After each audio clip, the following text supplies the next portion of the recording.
Балалар, бүгін біз тасқа тәжірибе жасаймыз. Бізге дейінгі заманда тас дәуірі болған.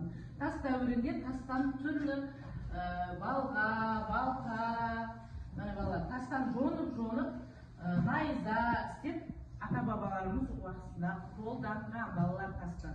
Тастан бүгін біз экспертиза жасап, тастан мынандай балалар мүсіндер істеуге болады. Міне, қараңдаршы.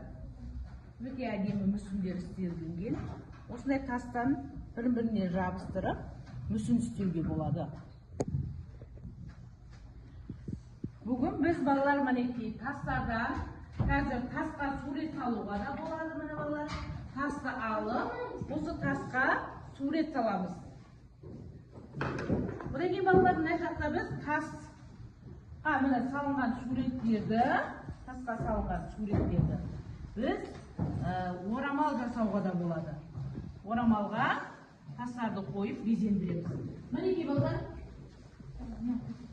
тастар жасанды тастар, балалар, мынау жасанды тас. Ал мынау балалар табиғи тасқа сурет салынған.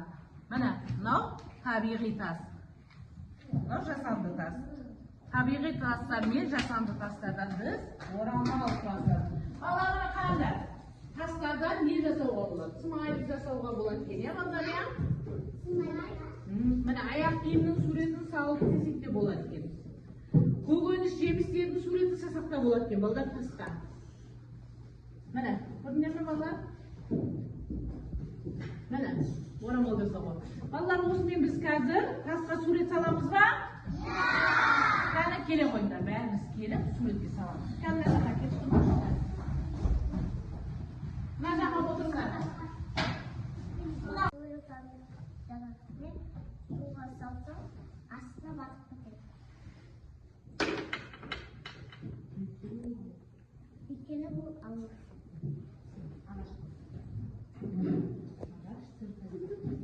Ағаш тік табиғатқа жатады. Мен оны суға салсам, батпайды.